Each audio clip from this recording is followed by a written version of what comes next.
Assalamualaikum warahmatullahi wabarakatuh. Selamat siang, saya Andrian dari Binus Online, jurusan Teknik Industri. Baik, untuk kali ini kita akan membahas mengenai SDGs yang ada di dunia ini, yaitu tema pendidikan berkualitas. Kali ini kita akan mengangkat isu yaitu implementasi karakter Pancasila dalam pendidikan dengan meningkatkan kualitas pembelajaran yang beradab dan membentuk siswa yang beradab. Untuk pembahasan kali ini kita akan menanyakan beberapa pertanyaan kepada narasumber kita, yaitu mahasiswa Saudara Dito. Saudara Dito merupakan mahasiswa IPB pada tahun pertama pada jurusan Sains Komunikasi dan Pengembangan Masyarakat. Oke, selamat siang Mas Dito. Siang.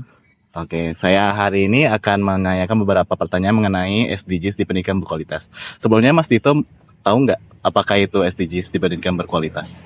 Oke, baik. Yang pertama ya, yang saya ketahui tentang SDGs itu adalah isu-isu esensial yang hadir di dunia internasional. Ada beberapa fokusannya dan di mana salah satunya itu adalah pendidikan. Nah, mungkin itu yang sedikit saya pahami tentang apa SDGs di dunia pendidikan. Gitu. Oke, terima kasih Mas Dito. Jadi kita udah pahami ya sebelumnya. Jadi SDGs pendidikan berkualitas itu merupakan isu nasional bahkan internasional yang sangat kita pertimbangkan untuk saat sekarang ini. Oke, untuk pertanyaan pertama. Boleh. Pertanyaan pertama yang akan saya ajukan yaitu menurut Mas Dito, bagaimana kurangnya pemahaman nilai Pancasila dalam kalangan pendidik yang mempengaruhi implementasi dalam Pancasila itu sendiri di sekolah-sekolah atau di kampus-kampus kita ini? Baik, kalau menurut saya pribadi ya Mas ya. Jadi adanya kekurangan dari segi pendidik tentang bagaimana penghayatan dan pengamalan nilai Pancasila ini adalah bagaimana kurangnya kita di dalam metode memberikan informasinya. Seringkali pembelajaran yang diberlakukan untuk pendidikan Pancasila ataupun kewarganegaraan itu hanya terfokus pada teori semata. Namun syarat akan nilai lupa untuk memberikan kenapa sih ini begitu penting untuk dipahami. Sehingga hal inilah yang penting mungkin bagi para pendidik untuk dapat menghayati apa sih sebenarnya Pancasila itu sendiri. Oke, baik. Jadi kita paham ya pentingnya pengaplikasian dari SDGs itu oleh tenaga pendidik kepada mahasiswanya atau siswanya. Tapi menurut Mas Dito, apa sih tantangan utama yang dihadapi oleh sekolah atau kampus dalam menerapkan nilai Pancasila secara konsisten dan bagaimana bisa mempengaruhi mahasiswa itu sendiri? Baik, saya itu percaya bahwa tantangan terbesar itu berada pada diri kita sendiri. Sehingga ketika kita berbicara apa sih tantangan terbesar, baik itu kampus, tenaga pendidik, atau mahasiswa dalam menerapkan nilai Pancasila adalah dirinya sendiri. Ketika bagaimana dia itu bisa atau tidaknya mengubah pemahaman yang akan nilai Pancasila itu bukan hanya sekedar pengetahuan, namun pengimplementasian di dalam kehidupannya sehari-hari. Mungkin begitu, Mas. Oke. Tantangan dari kita sendiri itu kita harus mengerti ya Mas ya, bagaimana implementasi yang kedepannya, pentingnya Pancasila itu bagaimana, dan hubungan timbal balik antara pendidik dan mahasiswa itu sendiri ya Mas Dito ya? Ya, benar sekali Mas. Jadi hal itu begitu penting agar pendidikan Pancasila yang ada di kampus-kampus atau di sekolah-sekolah itu bukan hanya sekedar pemberian teori semata, namun juga ada nilai-nilai yang diberikan di dalamnya. Oke, kita bahas aktual yang sekarang Mas Dito. Boleh Mas.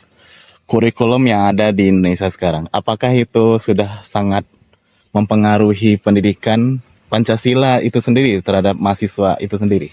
Baik, jujur tentu orang-orang yang berada di kementerian lebih tahu apakah hal ini itu baik atau tidak. Namun saya sebagai orang yang sedang mengalami fase pendidikan tersebut, jujur saja mengalami sedikit adanya ketidaknyamanan ketika belajar pendidikan Pancasila ini. Karena saya melihat pendidikan Pancasila yang sering kali diajarkan itu hanya berfokus dan berkutat pada teori semata.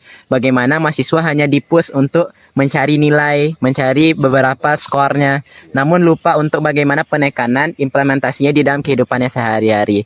Namun apakah ini ada korelasinya dengan kurikulum atau adakah kesalahan di dalam bagaimana tenaga pendidiknya atau kesalahan di sisi mahasiswa sendiri, tentu ini butuh untuk kita kaji kembali gitu Mas. Oke, berarti kita paham bahwa mungkin ada pelatihan yang kurang dilakukan kepada tenaga pengajar, bukan begitu ya Mas Dito ya? Ya, dan hal itu sangat berpeluang sekali. Bisa jadi dari kurikulum yang telah baik, namun dari segi si pengajar sendiri belum siap untuk menyampaikan kurikulum-kurikulum yang baik ini. Oke, terima kasih.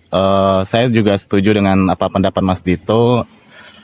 Tenaga pendidik butuh masukan lebih dalam pelatihan untuk bagaimana menginterpretasikan, menyampaikan Pancasila ini agar siswa mampu memahami apa itu Pancasila dan bisa menerapkan di kesehariannya. Oke, untuk pertanyaan terakhir itu hubungan Pancasila dengan krisis moral yang ada di Indonesia sekarang ini. Seberapa penting dan apa harapan Mas Dito dengan adanya pendidikan Pancasila ini yang ada di kurikulum kita sekarang ini? Baik, ini pertanyaan terakhir yang menurut saya cukup penting ya. Karena ketika kita berbicara tentang hal ini, maka satu hal yang perlu kita tanamkan dalam diri kita adalah refleksi diri. Bagaimana kita mencoba merefleksikan Pancasila ini dalam diri kita. Kita mulai dari diri sendiri. Apakah kita telah mencoba menerapkan nilai-nilai sila ini dengan baik di dalam kehidupan? Lalu kita coba luaskan lagi bagaimana dengan penerapannya dengan orang lain atau dengan bagaimana sebagai kehidupan kita berbangsa dan bernegara. Karena hal ini begitu penting. Percuma kita itu tahu teori-teori yang bagus dan segala macam yang memperoleh nilai-nilai yang sempurna di dalam akademisi kita, namun kita lupa untuk mengamalkannya di dalam kehidupan kita. Sehingga singkat saja untuk akhir, mari kita refleksi diri bersama untuk kehidupan yang lebih baik tentunya. Oke, kutipan yang paling saya penting diingatkan yaitu refleksi diri terhadap apa yang kita lakukan terhadap Pancasila dan bagaimana penerapannya di kehidupan sehari-hari. Sehingga harapan kita dengan adanya Pancasila ini, tenaga pendidik mampu membawa mahasiswa dan siswa itu memiliki karakter yang beradab dan memiliki moral yang lebih baik lagi dengan berlandaskan Pancasila. Oke, saya simpulkan untuk pembahasan hari ini yaitu penerapan nilai Pancasila dalam pendidikan menghadapi berbagai tantangan seperti kurangnya pemahaman pendidik, keterbatasan sumber daya, variasi interpretasi. Hal ini mengakibatkan tidak konsistennya penerapan Pancasila dalam dunia pendidikan. Namun jika diterapkan dengan baik, nilai Pancasila ini memiliki potensi yang besar dalam membentuk generasi yang berakhlak, bermoral, dan mampu menghadapi krisis sosial seperti ketidakadilan dalam pelanggaran hukum yang kita kelihatan saat sekarang ini.